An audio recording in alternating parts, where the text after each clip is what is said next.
Hello and welcome back to Common Courtesy. I'm your co-host and moderator, Shawn Nicholas, aka Desire Some More. And with me, I have our lovely co-host, NIkki Prue. yes, and next to her we have our special guest co-host, Conor McClain. McClain, aka GIn Jinka. How are we doing? How you doing, honey? I'm doing alright. So Glad to be here. So just a little background between GIn Jinka and I. We relatively started our drag careers almost at the same time. I think you started a little bit earlier. I think we walked into Iberian with a less than a month of separation. Yeah. Yeah. And That's awesome. I didn't know that. yeah, we started our little baby drag careers together. Aw, that's so nice. and we've done a couple of shows together. And she was at the last show I did at the garage. And you know, girl, I'll be honest with you. I'm glad you were there because when everyone's like, let's make a show list, like, you know, right, a lineup. And I'm like, you know what? I didn't hear all the music, but I know Jenny did. Yes, I know everyone's songs. I can communicate to Mr. DJ Bill Cody and tell him what he needs to know and who's doing what in what order if you tell me who's going when. And then we were good to go. So we always make a good team. We're good on the mic together at Half a Brow House. Okay, that's totally stolen from Aquarius, but no, but that was a fun. That was a fun show. experience. That was a fun show, and we got to fun. be baby drags together, and our sister Lilith was there, and it was a fun time. Weird venue for a drag show, but still a fun time. But you know, honestly, the German pub. Just one thing about that place, yeah, it was. Have you ever been to Hofbrauhaus on 4th Street? It's literally German Epcot. It's no, like I have not. I've been by it though. I can picture it, but I've never been inside. It's like this castle-like structure, and inside, it's like if you're a fan of Harry Potter, yes, it's like the Great Hall. It's totally like the how Great the Hall. Ceiling is like it reflects the weather outside. Yes. Okay. So there's white cloud ceilings. It's very cathedral feeling.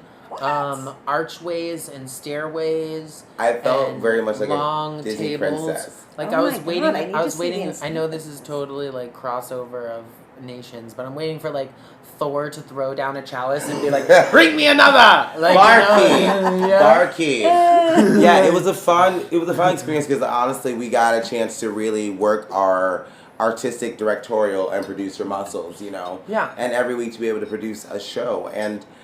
I believe that you, me, and Lilith made a great team. We did some great shit together. We brought in guest co-hosts. Yes, Adriana. guests were amazing. Adriana, Juno, yeah, Aquarius. Sorry, I'm sorry. So we get off topic. Oh, NIkki saw you perform for the first time at Pride. Oh, it was my first Pride. Obviously, it was my first Pride. We talked about that. Oh, first time. Yeah. Yeah, I saw you two and two. Who were the two others that I saw? Remind me again. Greta Grip and Yes. Juno Vibrance. We love Greta and Juno. Oh my God, the whole thing was amazing. Yeah. You guys were amazing. Juno tried to go for those feels. She wanted you to cry. She made me wanted you to cry. cry. She did. Yeah, for she your did. pride. She got me. She did. You know, I was just watching the show. Go ahead. I'm sorry. You went out there when we were supposed to have a completely edited show, no cuss words, and literally sang out of her own vocal cords, tits and ass from a chorus line, literally. I didn't know. Tits. No, I was dying. I was laughing so hard. Okay. It was. I think it was. I didn't. You know, I didn't think about that. We weren't on the Everybody radio seemed or anything. Really excited about it. I don't think anybody was that mad. There were I know, children in the mean, audience, but I mean, Their parents brought them family there. friendly is growing Exactly. every day. So you never back in the Family 70s, friendly is that growing song every was day. very racy. But Uh-huh. nowadays, I'm we've heard that before. nowadays all the little babies know about tits and ass. It's the first thing we learn They about. do now. So it there's was that. an easier song, and you know what? I just thought it would be a fun song to sing. It just to get was. through, yeah. Definitely, It was a fun definitely song. fun. I loved it. I hate you. All right, so let's jump right into hot topics. We got off Ooh, sauce. right into that. So we were going to go into gender identity because it seems like it'd be a very hot button issue with everyone, especially the young Gen Z and younger millennials and everything. And I just know for myself, I don't really understand it. So I'm gonna pass the torch over to Conor over there to Give us a little background. Okay, like perspective, gender nonconformists. We have a lot of them. I mean, it's definitely a hot button topic. It's one of those things where you feel like when you talk about it, you have to like walk on eggshells because you're always worried about hurting one person's feelings or the other. And these are very vulnerable people who are finally like bringing themselves to the light, exposing themselves, trying to feel accepted and wanted and understood. So I can totally relate to that feeling just as a gay man myself and somebody who has dabbled in gender bending. And like even that term, gender bending, is that okay? Is that PC? Am I allowed to say that? Like all of those things are it feels really weird right now. And I definitely understand the plight of the people who are fighting for this visibility and stuff like that, because it sucks to not be heard, and not be seen and not understood and just be labeled something based on one glance. But the problem, I think, with requiring everybody to change how they view and how their eyes and their brain communicate, because that's to me what it boils down to. So gender identity, you have they, them, gender nonconformists, like you have all these different these different names for things. Sorry not to cut you off, No, but can you explain like there's like cisgender, there's So anybody who's cisgendered is basically your it's another stereotype, which I don't like it anyways. But a cisgendered male is someone who walks in, is like, his name is Sam, he's a blue-collar, working-class white man, not necessarily always white, but like when we're all complaining about cisgendered males, the term white is also attached. But they're these passable people that are just straight culture, very modern, consumer, your average American. Like, there's nothing queer about them. So that's where that cis comes from. I couldn't break it down for you definition-wise. And then there's... But then you have somebody who's non-cisgender, who's queer in some way. And I feel like, to me, the best umbrella term you can go with is queer. Like, you are queer because you are not cisgendered. You are some other part of the spectrum. So, to me, rather than having LGBTQIA, blah, blah, blah, blah, blah, giving everyone a letter, why don't we all just realize that we're all just variations away from this standard? Like, we're queer, and that literally is definition queer, estranged from the norm. You know what I mean? The constructs that all of these gender obliviators are trying to destroy is the idea of, when you're born a boy, literally everything at your freaking party is blue. So you're forcing that onto a boy and making them say that this is what boys do. Boys play with G.I. Joes, girls play with dolls. It's funny you say that, because earlier we were having a conversation about, and NIkki, you were saying that your friend, I don't want to say her name, but like you were saying about like a non-influencing gender thingy. She, we went to the same high school. She was 2 or 3 years older than me. One of the best people I've ever met in my life. Got me through some really rough times, and I had no idea. I knew very little about what she was going through at the time. I knew some of it, but I didn't understand a lot of it, and I had never been exposed to any of it. So, I mean, I learned a lot about how hard that can be. And I mean, I wouldn't have known. I grew up in this small little town in Massachusetts, and there wasn't very much diversity. So this, I guess, should have been kind of more shocking to me than it was, but it wasn't, because this person was my friend. They were an amazing, good person, and it wasn't something that I fully understood, but I supported it. And she was a female and is now made the transition. Thank you. To a male. I don't know to exactly what extent, but I know that it was a long journey, and none of it was easy. But I know that he's happier now because he took those steps, and I think Right. it was incredibly brave. And I know he had estrangement from his family for a long time, but in the end, it ended up kind of bringing them all closer together, and it was something kind of, not really short of a miracle, because it went from just not complete ostracization. Right. And back Thank then- you. Something like that. Yeah, but close, and We're gonna make alienation, that and word if it's there not was one. no tolerance, no support, no understanding. To, I think, just a line was drawn, and it came to Right. losing their child, their family member, sister, brother, And when this or happened, just accepting. when this happened, you were saying that this happened back in a time where transgendered folk were just kind of becoming visible, and people were kind of accepting it, but it's still like I feel like it was still new to be.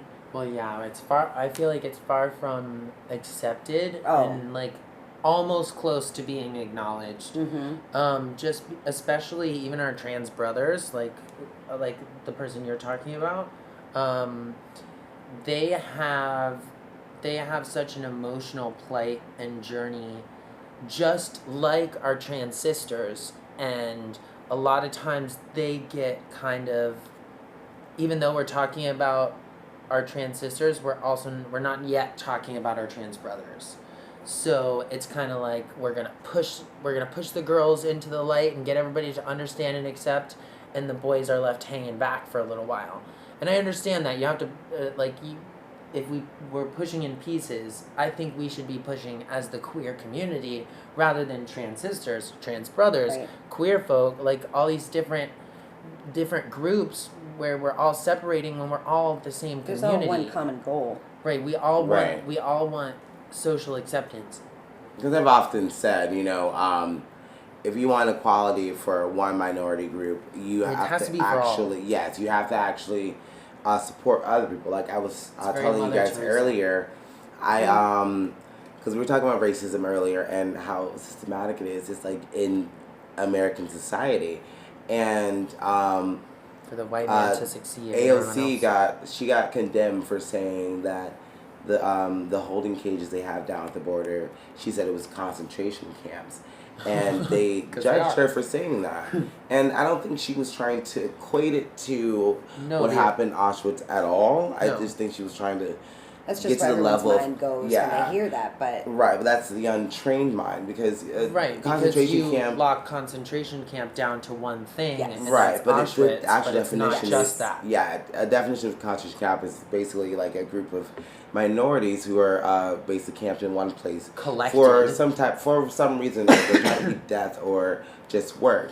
But people often forget that back in the 1940s, back when it was World War II, they held Japanese internment camps. Yeah, absolutely. Yeah, and that was basically the same thing. So, Did it go to the severity of the Holocaust? No, Perhaps but, not, But no. like, Well, maybe in definitely some not. cases, yes, but definitely not to certain degrees. Right. And but they like, were held against their will. Holocaust does not define concentration camp. Yeah. Concentration camp is a group of people who have been like grouped together and taken from the public because the average public is afraid of what that group of people could possibly do in their community because there's unrest somewhere because of that includes them, not because of them, but that includes them. So we need to round them all up just in case they turn on all of us, and it's all fear-based. And you put a group of people in there and you put them in squander and foul conditions with no room. That's a concentration camp. Like the boats that slaves were brought over, those boats themselves were concentration camps. Like call it how you see it. It's just a group of people who are being held against their will because of who they are. Right, and so going back to my point, she got vilified for saying that, but it's back to being equality and not Right. off topic, but her saying that is, I felt for these immigrants coming in, and I'm like, wow, that's not cool. But when I watched Fresh Off the Boat, I was like, wow, this Asian family, they're just like me. And I found myself, I was shocked that I was surprised that Relating I so can much. relate to someone that does not look like me, Mhm. even though I watch, soap operas and things like that. That's that programming. You know what I mean? And in this, white folk, Caucasian people, I don't go through the same. Well, we do, but at not different levels. Mm-hmm. So I was like very, that enlightened me. So I always tell my a lot of friends of mine in the world, I'm like, if you want equality for something, you just can't just worry about your issues. Right, you have to worry about everything else. Right. In the name. Plain and simple. Plain and simple. So moving on. Last week, the first Democratic debates happened. There are actually 25 candidates, and only 20 of them qualified to be in the debates. And I just want to kind of go around the table to see what we kind of thought about. There were a lot of rising stars. There were a lot of issues that were being spoken about. Some people, I feel like some of the debates, the debate hurt some candidates. Some of them, it helped some people. So I'm going to go to NIkki first to see how you felt after, because I remember we were talking earlier last couple of weeks that we're going to have a more comprehensive view of the candidates once we see them on television and having a debate. So I'm going to go to you first and let you roll back on that and get on it. Sorry. So, no, I felt, I liked seeing, a lot of the candidates. There was a couple in particular that I really wanted to see how they answered questions, how they held themselves on stage. And I'll get into that, but I felt a lot of frustration at the circling around questions. And I know that's par for the course for the debate, but there was so much what Trump is doing or what Trump didn't do. And especially second night. Yes, especially. That's what I know. And I didn't even finish the second half yet. I still have to watch that later. But even in the first, it was just so much. Right. And I'm like, I get it. Like, we're all on board. Like, most of us. Right. Hopefully most of us are on board with the fact that, like, we don't Democrat. want, we don't want Trump anymore. We all know that. Like, but you need to tell us what you're going to do. We need change. So tell us what's going to be different than what he does. And start with that. Don't lead off with, he did this. Let's take down Trump. They spend so much time, and they were Yes, talking that's over the obviously the moderators the whole time, but they spent so much time just saying nothing that they might as well have just kept to their time. Right. Was there anyone that stood out for you? I feel like Kamala Harris really stood out strong. Yeah. She, and I've liked her. What I've seen of her so far. I didn't get to see a ton of Mayor Pete, but what I did see from him, I know he got some criticism, but I feel like he was very bluntly honest. And when he didn't know something, he said, my community is a mess. He said, and it didn't happen because I couldn't get the job done. Right. He took responsibility, and I thought that was really commendable. Right. So those two And definitely. brave. Yes, it was. Yeah. And he just kind of wears his emotions on his face, and I You feel can like read that man. everybody said we talked about this last week, how everybody said during his town hall, he was very detached and not standing behind. And I just thought he looked sad. I thought he looked miserable because of what was going on. But so it was a logical situation. He's sitting there trying to think about how to fix this problem. He was listening. He was absorbing. Right. And when he went up, he's like fighting to be the light, but nobody can like let him outlive the darkness. Yeah. They're literally just being like, oh, but what do you have to say? What do you have to say about, you know what I mean? And they almost lock him into these moments that he can't even. They're just trying to back him into a corner because they're trying to find something bad about him, because they're trying to find some negative big thing. Right. So now they're going to say, the criticism he got from Eric, I think his last name is Swalwell, he's a congressman from California. He was like, why don't you fire the police chief? You're the mayor, Like, as if it's that simple. Yeah. And it's not. It isn't. No, and I thought that he was very composed in answering that question. He's like, you know what? There's an investigation, and we're gonna figure out what happened. He looked him dead in the eye, and he held his gaze for like 30 seconds after he turned away. Right. I was and like, he comes, for me, he gives me very like king vibes. Like he wants to be king of America, not president of America. And he is just like, oh, plain and simple, cut and dry. Well, if this happened, fire the police chief. Like cut, done. Next issue, You know what I mean? And that's far too kingly for me. Right, He had and that tone in his voice, like, whoa, it's that simple. Yeah, he was. And he was the one telling President. You know, there was a lot of shade being There thrown was around. so much shade. I have my necklace on today. Yes, My outfit is ready for radio. There was so much shade being thrown around in the debates, and especially the second night. I felt like the first night was a warm up to because I feel like talking over the moderator. That's what you're supposed to do, really, because you only have 30 seconds to really answer. Right. So you have to And everybody's they all do it. Yeah, and the trick is you have to try to get your point across, and also you have to campaign for yourself. But I'm gonna go to you, Conor, and how did this move the needle for you? Who stood out? Who didn't benefit from this? How did you feel after watching?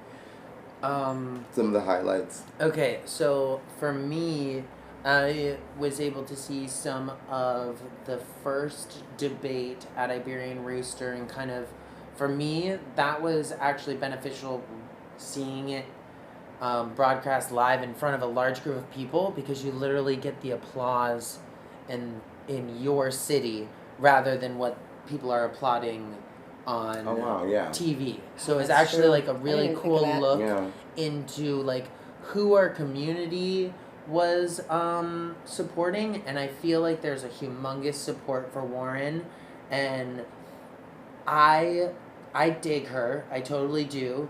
I think she is awesome. I think she's well worded. I think she has a good message, but for me, I have a problem relating to her.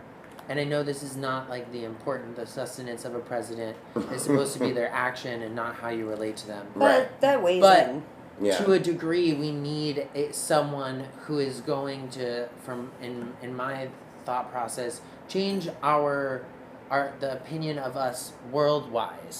Like, all of my foreign friends literally just laugh at me. Fashion Week and stuff like that was no bueno during the Trump administration, because everybody was still in it. I know. It's still happening. It's still happening. It was just everybody was laughing, right? So I feel like that perception of the world has to be changed, because I don't feel like he represents our views, and we all know that. But I feel like Warren isn't enough of a powerhouse or a just a fighter. I feel like she is that like librarian, kind of like goes by the book, like, right. Oh, well, the numbers don't add up.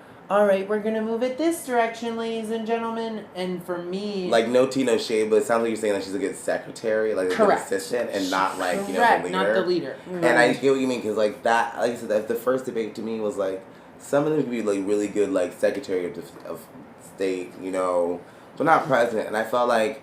Like, I agree with you. Kamala Harris was one of the hands down. She fought the whole time.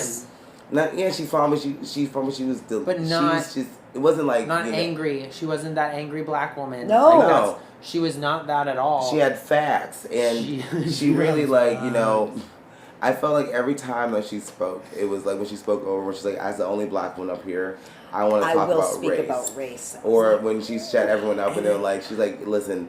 I don't think the American public want to see, a food fight.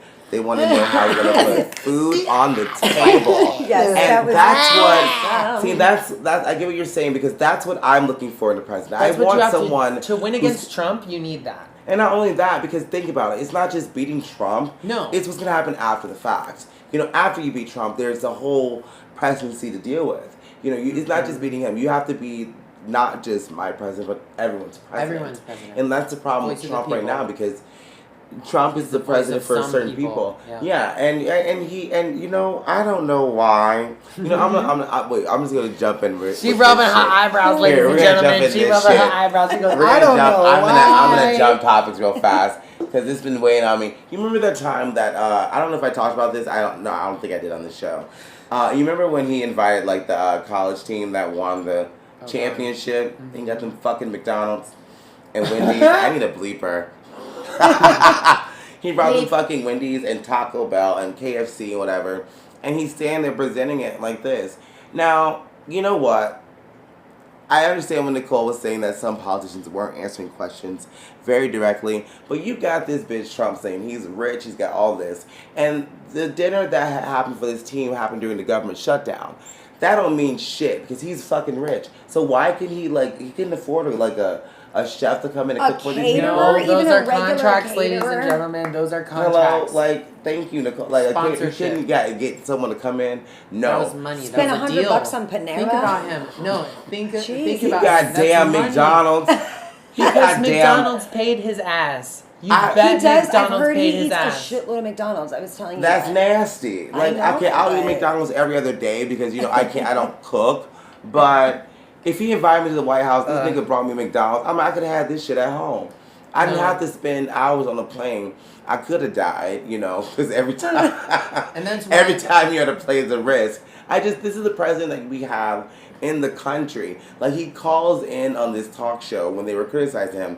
He goes, "Oh no, this is what I said, this is how I felt," and then he denies things that he had said on television, and then he tries to backtrack it. I'm like, no, dude. Oh, it's they not are a state of playing- emergency. Yeah. Oh my god. And he tries to backtrack it after they play the footage. How can you fight that beautiful bean footage? Receipts. I don't get it. Receipts. Okay. I'm sorry. Okay, we're done with that. But that's what we're fighting against. And okay. Right.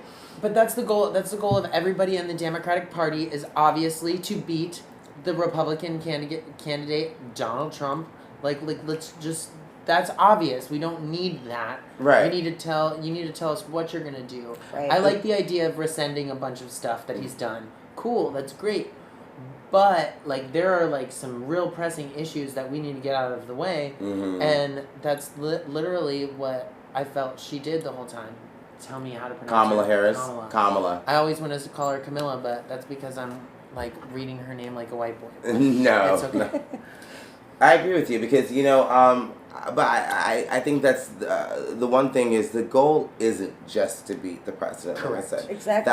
I think that's one of the issues I kind of had. That's too watching obvious. That's the thank you, debates. Captain Obvious. Right. It's President Trump, because most people I respected was Kamala Harris and Pete Buttigieg.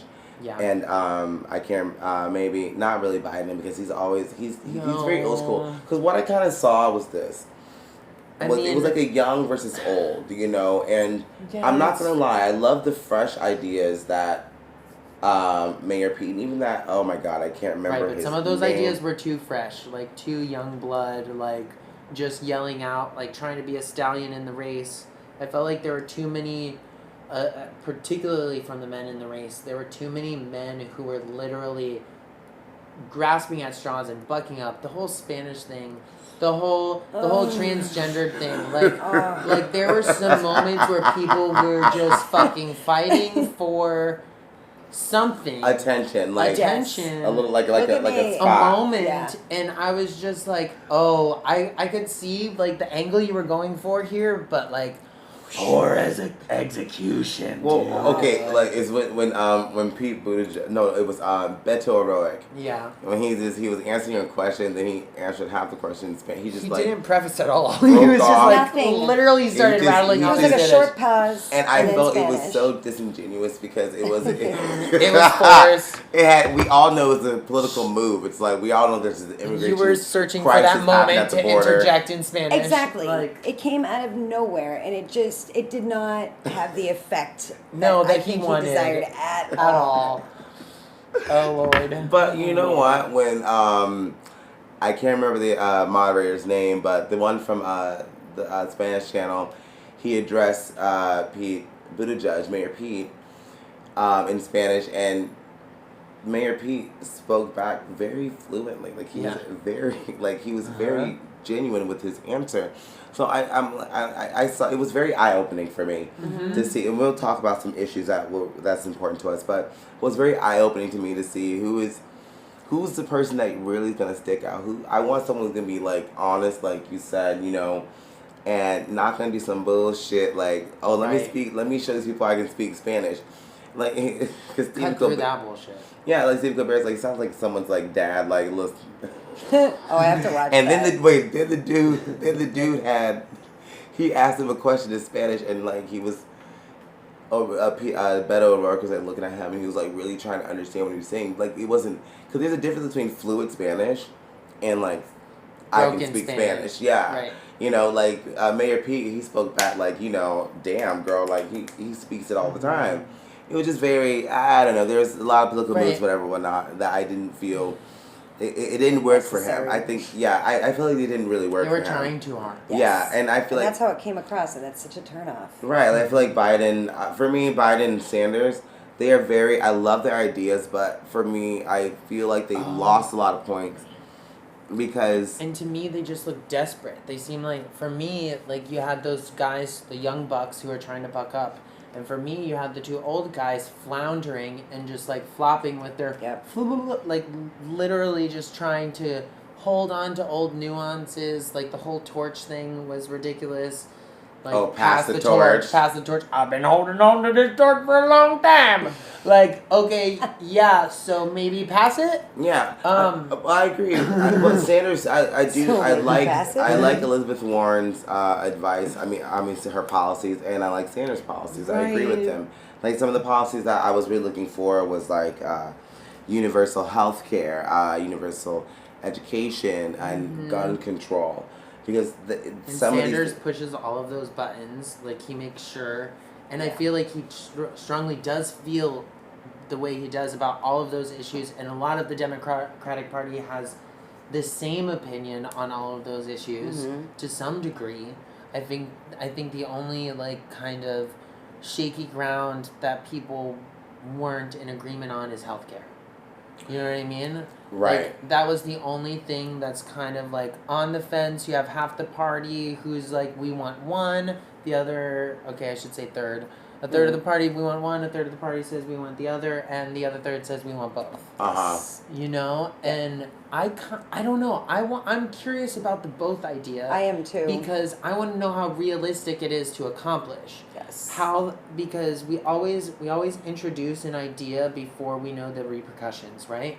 And then after the fact, you get all of these recalls on shit, and it's like, oh, this medication caused heart disease and blood tumor, like all of these different things after it's been in practice for a few years. So to relate that to a policy, like, you have all of these ideas that sound super shiny and cool and stuff, but, like, how realistic are they? Where's the data? And to me, I feel like because these people are constrained to these 60-second responses and they have mediators talking all over them, there's no way for somebody to present data to us. You know what I mean? But I feel like that's what we need. We need somebody to tell us how it's going to work. Yes, this is your idea, but how is it going to work? How are you going to accomplish it? One of the things they were saying a lot was taxing the top 1%, like, a little bit more money, which, honestly, like, the first thing Trump did was gave the ultra-rich a huge tax cut. Like, you know, you have companies like Amazon who, pay no taxes, things like that. That's where we're losing money, and that's where they'll probably get it. And the purpose of healthcare was, let me go to NIkki first. What issue, how did you feel about the healthcare issue? From what you like saw? I said, I don't really know how an option with both would work either. That's a huge thing for me because, it's really hard. I told you how much I was paying for my health insurance when I was in Massachusetts. It was like $60-something a week. My doctor visits were like $40. My prescription was $50 a month. So it wasn't, I didn't really even understand what it was I was paying for. And now, here I am, I'm not eligible until August for even like the basic coverage we'll get at work, and then I have to wait until my average hours kick in. So it's just really hard. Dates are a bitch too, those cutoffs. So it's hard, and it's just, there's no easy way to go about researching, finding health insurance if you don't know where to start. So it's very complicated verbiage too. It is, yes. And then you try to search something, you get a million phone calls, and it's like, what's legit, what... You got put on and a it list. It's confusing, it's frustrating, so, and everybody's selling you. Yes, it was a very exactly. Yes, it was a very hot button issue, and it's a very important issue because I kind of feel like healthcare is very important, and if we're paying taxes, I think that's the one thing the government can provide because you have all these people out here. Like you have a lot of developed countries around the world, like Canada and England, whatever. They have like a comprehensive single payer health plan where you're a citizen, you get health care. That's it. It's not like, it's not for like plastic surgery, but damn, if you need to like. Basic health care. Yeah, if you need a tooth cleaning that's on the books, you pay a little small copay. I think one of the problems that's gotten out of control is the insurance company, and a lot of people disagree with me, but I don't care. I think it's bullshit that, you have a lot of, there's some health insurance policies that, you put so much money in, but at times you won't get the money you need back to like get a certain machine. Like Whoopi Goldberg was saying when she had oh my god, she had pneumonia. She had pneumonia, and there was a machine that she was supposed to get. There was one that wasn't as good, and there was one that was the best. She wanted to get the best, and she's Whoopi Goldberg. She's a celebrity. She's got the money, and her health insurance company didn't want to pay out the money to get the better machine. And when she also found out that the money that she put in, some of the money they put in, they took it and put it somewhere else, and didn't tell her about it. And that's why they didn't want her to get that better machine to help her get better. Wow. And that money had moved. And yes, and I was telling you about like, the whole life insurance shit. Like it's all like, it's just a shady system if you look at it. If you really look at it, because it gets crazy. Like after 26, you can't be on your family's insurance anymore. So you don't have to go out there and get it. Like that was scary. Yeah, I just went through that, honestly. And then to be like brutally honest, because I guess I'm just gonna be one of these people in the community. When I found out my status as HIV positive, like that was something that happened to me before I turned 26. So before I had to go out and find my own insurance policy. Mm-hmm. And so the Ryan White program is the only thing that saved me. And there was this very strange little part of me, and those are the kinds of things like I wish more people had access to. Because here I am going like, oh my gosh, because I have HIV, and because this is a pre-existing condition, right? And because this Ryan White program exists, somebody's going to pay my copays. There are grants that are going to blah blah blah blah blah, and that's just because I'm in a certain position. But to me, I feel like that's a comfort that every citizen should enjoy and feel. Just literally feel, because it was the coolest present to me, having to like just be on the medication, pay for the medication, all these different like woes of having the virus. But here is this beautiful Ryan White thing that says, oh, your health is covered. That's amazing. You know what I mean? Barring specialists, but like your health is covered. And that is such a huge. that's a feeling that like I know so many Americans would love and would benefit and could actively work and strive and succeed if they had the comfort. And so that's why I'm very, very interested about this idea about both. Like letting people who enjoy their private health care keep their private health care, and then offering an option for if you don't have it. Exactly. I feel like that seems... It seems logical. It seems reasonable and logical. I just want to see all of the breakdown. Right, and it was because the one thing they were very arguing against is like you don't have to go to the hospital and like go to the emergency room, and it's like thousands of fucking dollars, and you're broke, And I've been to the emergency room a couple of times, and I'm like, damn girl, like what the fuck, this is too expensive. Like it's the cost of an ambulance. Right, and that's the whole thing. That's why I tell people, I'm like, you know what, you can't argue about things. You have to kind of stay in the issues. No, I fell asleep at the last part of the second debate, but I did.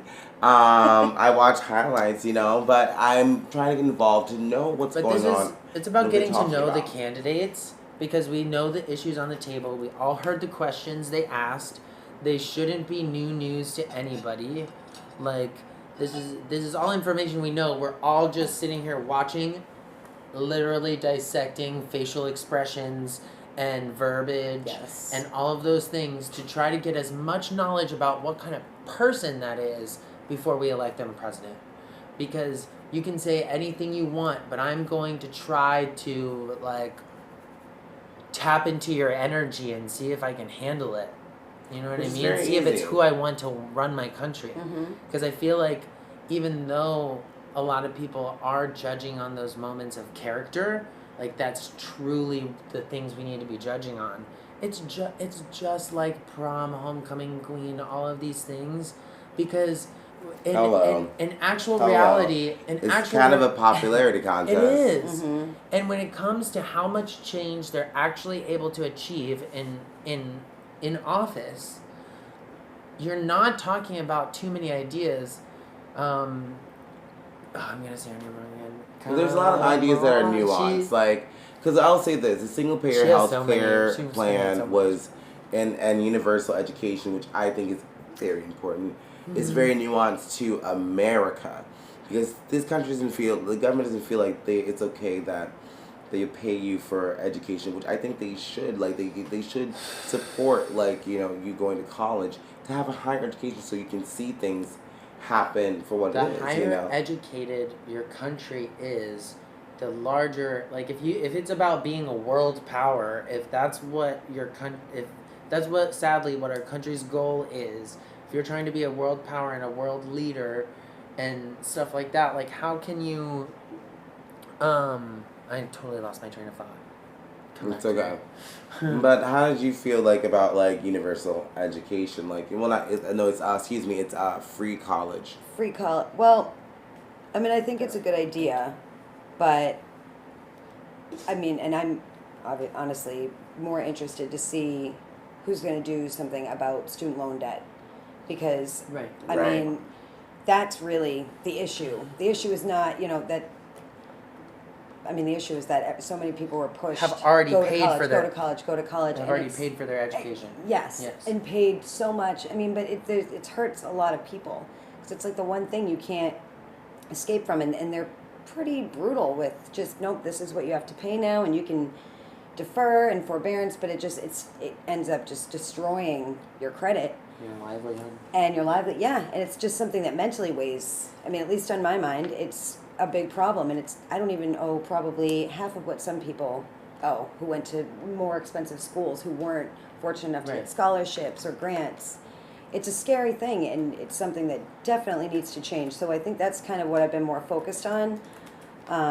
It's a dual topic, because you have these people and the people who are still going through their education that, yes, we do want to give them a higher education. We want our country to be more educated, blah, blah, blah, blah. Here are the ways they can do it.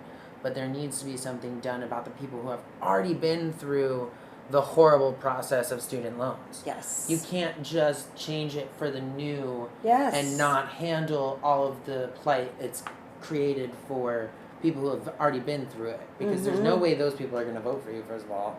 Yeah. Because they do have student loans. They are paying off these immense debts. Because I'm kind of glad they're talking about these issues, because it's a real thing. Like when I was living in New York and I was between jobs, they would call me and I would say, one time I said, you know what, I don't have a job and I would rather put food on my fucking table than, excuse me, I'd rather put food on my table rather than paying this debt I owe. It's unrealistic, and it's not a good thing. And you're right, we were talking about a couple episodes ago that you're pushed to go to college. You're saying that you go to college, you graduate and get a great job, and that's not necessarily what happens. And it's I like the one thing about this campaign, this presidential race, is that the voters are asking them to talk about real issues and to answer these questions. Because I think gun control is very important as well. I think that's getting out of hand, and there needs to be an answer. Right now we have a president that doesn't like to answer certain things, but yet he's out there rallying. He's out there rallying. He should be getting people hyped. Wait, hold on. Well, it's just divisiveness. I'm gonna say this.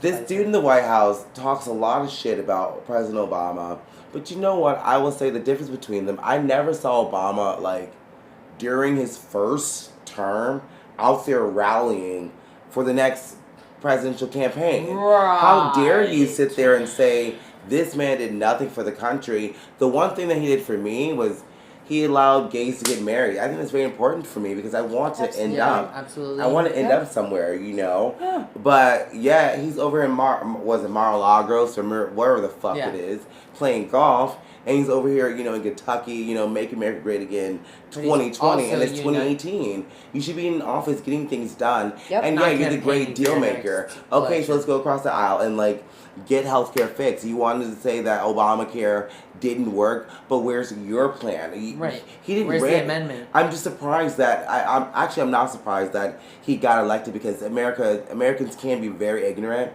I said it. They're just gullible. Very fucking stupid sometimes. So he ran on nothing. He ran on, it was a popularity contest. Make America Great Again. Those Nothing. words. He didn't say anything about his religious policy. I can talk about this all day, but I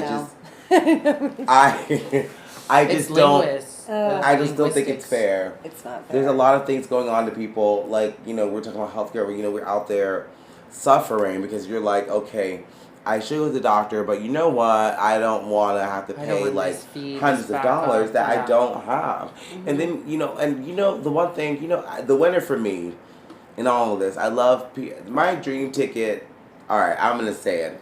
Let's go. My dream ticket. Dream tickets. We'll go around, but my dream ticket is Kamala Harris as the president and Mayor Pete vice president, because when she said this, she goes, I don't think we should live in a country where we got people working 2 or 3 jobs just to pay one damn rent and to pay your bills. I was like, hell yeah, because I don't remember that my mom was when I was a kid, but now it's everyone that's our age or a little bit younger working 2 fucking jobs just to make ends meet. That's not what needs to happen. Call service, McDonald's, and Uber or fucking Lyft, whatever you want. Yep. We already know how I feel about McDonald's. God, McDonald's is gonna think. I feel like I wanna pull a common practice at the debate and totally change subjects from what the question that was asked. Can we go back to gender identity? Because I feel like we still haven't touched everything in gender identity.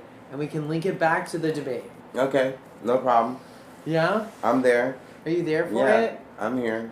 Me and Nikki. Yeah, no, I'm here. Sorry. No, because we started to discuss what it was, but not necessarily right. We kind of got where off topic. It goes. No, it was our second topic. Well, but we kind of went away from it, Yes. Okay. But so with knowledge of just the different gender identities and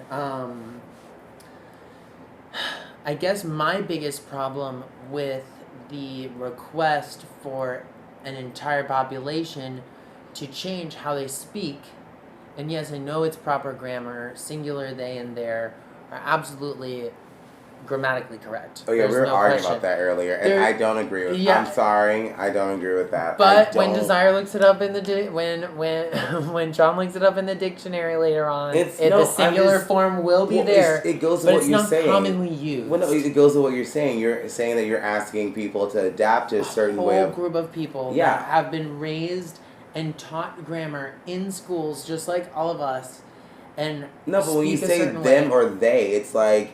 Are you schizophrenic? Is there someone else? No. That's how I know that's how you. That's how. And not that I mean to offend anyone. That. That's just my honest opinion. But that comes from our common usage of they and them to always be plural. Absolutely. No, it's an understandable moment, and I get where you're coming from because it's like no, that just means plural to me, but there are singular ways to use it. They're over there getting a glass of water when I don't know the gender of the person. I've never done that before. Because you've always known the gender beforehand, and before there were all these visible different gender identities, you never had to use any other option other than boy or girl. And so that's the frustrating part for anybody who's come up and been raised boys, girls. Right. For me, that's my understanding of your plight is that you I don't have a plight. I'm not frustrated. But I'm just saying that it's... You just don't... Because at first we were trying to understand... Okay. My thing is, first we're trying to understand sexuality, right? It's like gay, straight, bi, right, what does that mean? That's a different thing. Entirely. And now we're talking about gender, and it's almost against... people are gonna hate me. Say it. I'm just arguing for the other side. It's not actually my opinion. Devil's advocate. But the other side, how I see the argument, because this is me. I don't care what you think you are, whatever. Whatever makes you feel comfortable, Right. go with it. You know, Correct. we do drag every Wednesday night at Iberian Rooster Absolutely. at 11:30 on Wednesdays at There's South Central. There's just got to be a difference between fantasy and reality. And that's my point. And the argument from the other side is that I see other people's argument where they're saying, well, I don't understand this. And it makes sense. Because it's like, okay, well, like, someone told me they had a friend that they don't want to give their child a doll. The option of, like, you know, saying, like, paint the room blue. They're going to paint it like a non-gender-based color. Non-gender-based color. But, which, whatever. That's okay. It's not a closed-minded way of thinking. It's just, gender identity, it's like, you know, it's almost against science. Well, like now, biology. Correct. That's where I am 100% in your pocket agree with. Gender identities do not completely come from the construct, like the Hallmark construct, like blue, pink, all that stuff. That's the actual construct. But for me, people are making the whole idea of, like, dominant and submissive characteristics away from male and female genders. Like, I agree that you can be, and you may feel inside that you are this person who doesn't belong in the blue box or the pink box. I am all for that. Live your purple fantasy, like, whatever you want to do, but you can't say, at least to me, you can say, but I'm not going to follow you. Right. That these are constructs, because a male lion acts a certain way, a female lion acts a certain way, and yes, lions are actually one of the species that also have homosexuality, but those are different instances. Right. But you don't walk, like, the male lion is not going to fight for his territory with the female lion. Like, there's just different roles that these creatures have because they are male or female. And it's the way biology and the way the world, universe, God, whoever you want to claim has responsibility, it's been designed. And so these genders are not total constructs, but I can hear the gender nonconformists on their side asking, do not define me by this small lane by placing boy or girl in front of me. I'll bring up an interesting thought in a moment. I wasn't going to NIkki, because NIkki, you're going to say something at first. No, I was actually, I was going to ask, you both kind of just covered it for me anyway, but I was just going to say, you know, what would you think in that regard? Because, like you said, be whatever you want to be what makes you feel comfortable, who you feel you are. But my question is... And the world should accept you. Exactly. Right. But now, that being said, you have a child. Say the child is a female, whatever. It doesn't matter. Born female, yes. Now, do you raise that child saying, you're whatever you want, and not explain, okay, this is what you were born with, this is how you were born, and then just let them decide?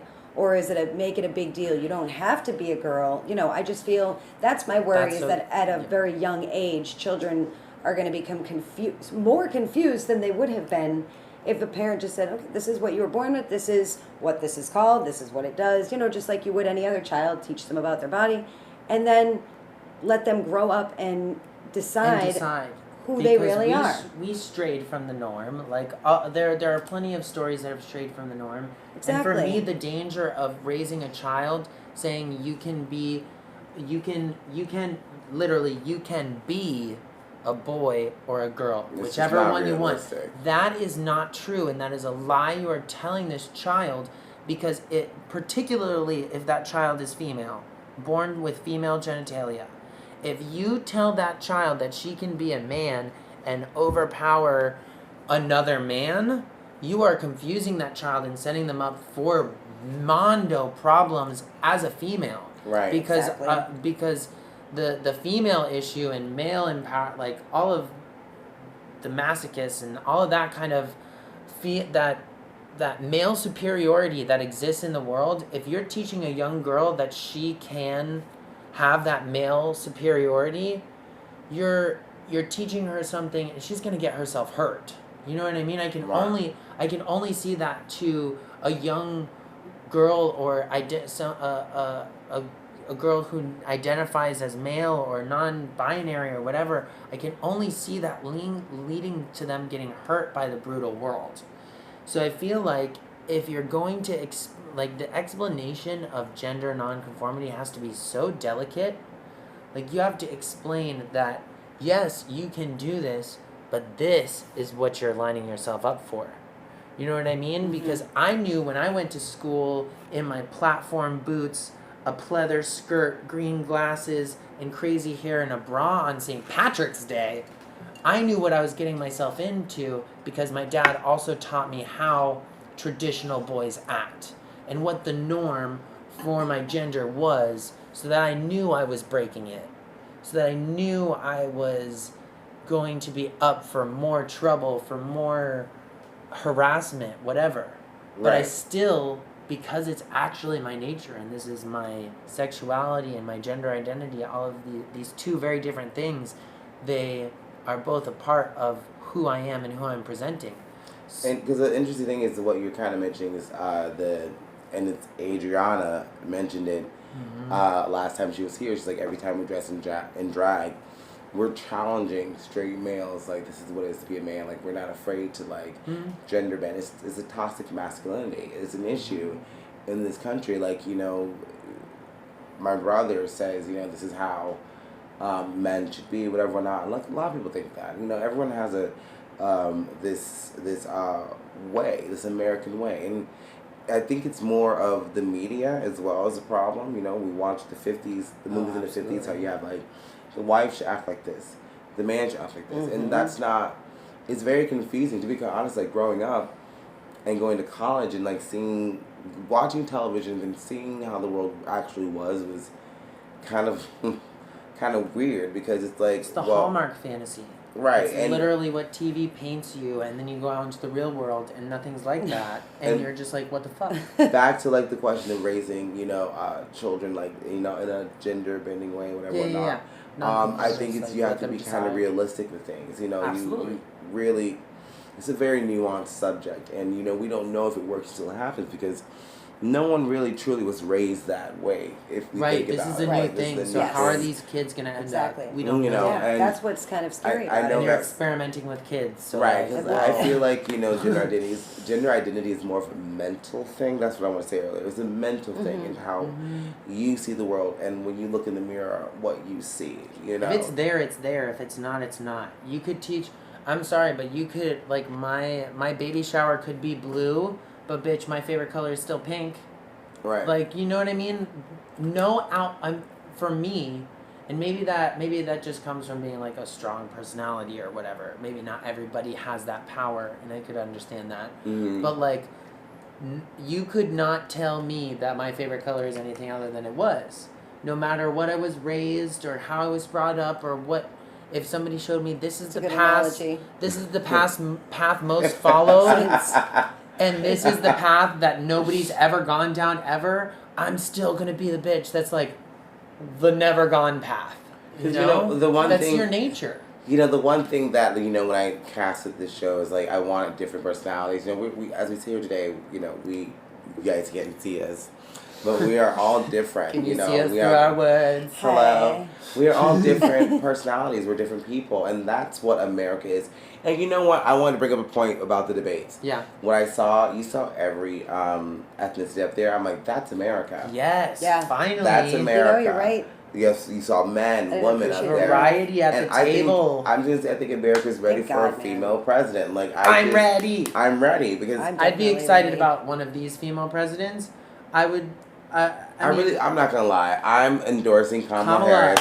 She's got my vote. This entire podcast is endorsing Kamala Harris. She has, yeah. She really got me too. Really, for me, that's presidential. She just has such a commanding presence. Right, it's gravitas. It's commander in chief. That's she looks like someone you. Obama would go to had for it, answers. and she has it, but she has a different brand of it, and I think it's more of a ride or die. It's straightforward. Fight to the death, nitty gritty. I feel the nitty gritty from her. She's very 100% on some real shit. Yes. She's like, they don't want to hear us have a food fight. They She's want to know also how we're woke. gonna put food. Huh? Like, she's also woke, like, to use a horrible, like, Because she wants to legalize marijuana, and that needs to happen. Because why is marijuana, like, such a big deal? Like, we're all sitting here with our medical cards, like, let's go. Like, grandmas have their medical cards. Nobody's afraid of the big green monster in the room. I don't have a. No, I'm not talking. I don't I'm just smoke saying. weed. Okay, Okay, I I don't do. smoke weed. I was following you for a second. You. I know. I was- What? If we're gonna talk about, I was a gullible American for a moment. Yeah, if we're talking about voting for a president that's real, I have to be real too. Yeah, but anyway, sorry. Go ahead. No, but absolutely. The for me, the big green monster in the room, like marijuana, is not, and it's not a monster. It's never been a monster. It ain't that bad. It's proven itself to be beneficial, like your cannabinoids, all that jazz. You have some people who go to the dispensary and literally only get CBDs, but it's the concentration of CBDs that make their fucking carpal tunnel less aggressive, and then they don't have to take these pills Right. that make them can't shit. Like, you know what I mean? Like, these old ladies are having these health issues, and marijuana is fixing it. So, like, tax that shit, make And your get over money, and get over And it. move on. It's so weird. Like after all these years, it hasn't been legalized. It's like. But I also feel like I've it's also a little distraction. It's also like, Yeah. we're going to give you your marijuana. Don't worry about everything else. We're going to give you your marijuana. Because if you think about it, there's a lot of things going on. Like a lot of things this administration is doing That was the one that's thing that not could have saved beneficial Trump. that we're not gonna get into. But I just think it should be legal because it does have its benefits. It's just weed, and I don't think you should have to go to jail or get a ticket or anything like that. Right, like, and come all on. of those people need You've to never be got to- released. That's the other thing is after like total legalization, those people who were taken to jail Yeah, are on they gonna non-violent exonerate them? drug charges, are they going to be released? It's kind of like the student loans Exactly. thing. It's very much, you can't just change the rule and not not help all the people it's harmed. You have to change the rule and backpedal. Yep. Right. Like, you have to backpedal, and you can't be ashamed of I it agree because you did it to 100%. your people, so fix it. Yep. So only time will tell with these debates, and I'm surprised there's not a Republican person running, and I think that's a problem because I feel like Right, nobody's gonna the oppose fact, him. yeah, and the fact that no one's opposing him. So are you Ugh. saying that you support Y'all everything gave up? he does, even They though just they gave up. don't? It's I don't understand that, but that's them. But anywho, Or they think they have the crowning jewel in office, which in that case, God help us all. he was Yeah. most popular. But anywho, Pride Month just passed, and yeah, we all went to St. Pete Pride, and we're celebrating who June we is are. now pronounced Pride. If you ever say June again, you're canceled. But I just want to go around the table to see what pride means to everyone. I'm going to start with Nikki and then go to you, and then I'll finish. Honestly, it just, I don't know. To me, I feel like it just means freedom. Like freedom to love without boundaries, without fear, and to be the person that you truly want to be 100%, and not have to feel like there's something constantly working against you. Because honestly, love is hard enough as it is. Just conventional relationships are fucking hard. So you shouldn't have to have any other bullshit standing in your way of finding happiness. So I think to me, that's the biggest thing. I like that. Conor. I definitely think pride for me is tapping into like power, the power of creation, the power of self-expression, just being able to live in that and breathe in all of the good vibes, and just for a total, it's for me, I feel like pride is a big vacation for our community. Mm-hmm. It's just one big vacation. Whether you leave your town or not, you literally, I saw comments all over Facebook of people having like pride withdrawal. Because the whole month, everything turns rainbow. And now today, corporations, some people frown upon the idea of like corporations grabbing onto the rainbow flag and putting it on a bottle and then selling that and making money off of it. But the other side of that is like, could you imagine being a like 10-year-old little queer kid and walking into the International Mall and seeing the entire mall painted rainbow. Yeah. You know what I'm Just like- saying? Mm. Like, could you imagine be- walking in? Like, for me, yes, sure, people are making dollars, but cool. I'm an entrepreneur too. Make your coin, but do It's not something hurting. good for us. Exactly. If it can. And if you just made the fine if it entire makes wall money. rainbow, or the entire mall rainbow, and a bunch of little queer kids went shopping with their parents and felt like they were included, It's beautiful. you know what I mean? So I Right. feel, I don't know, pride is about, like, giving back to the community Inclusiveness. and being inclusive. Right. Pride for me, it's a little bit more of that what you guys said, and also just visibility, because as I was watching us perform at St. Pride, and it's day drag, right? We always talk about day drag and how fun it is. But if you think about it, when I was looking at it, I saw you and I saw Adriana perform, and I'm like, wow, we're out here out in the open, in the public, performing for all these people, and they're accepting In the center it. of our town. You know, yeah, in the center of town, and You I can remember hear that mic from I have literally a story. blocks I away. remember in high school, I was voted most unforgettable, and my friend and I, Natalie Shelley. It's good.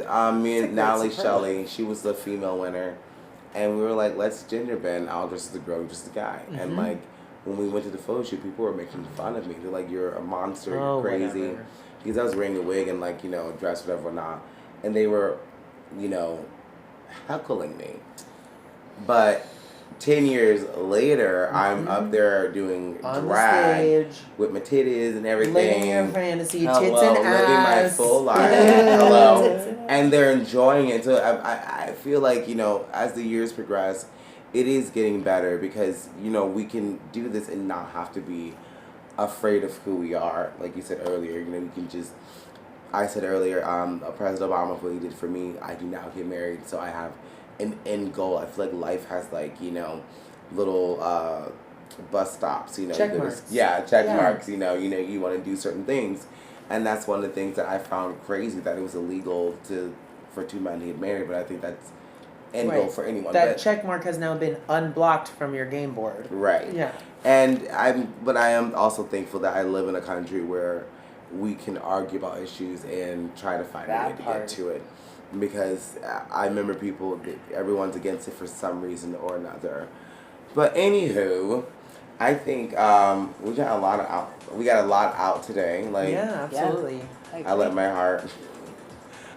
heart go. Vulnerability. It's a safe space. Safe Yes. space. But thank you guys for joining us.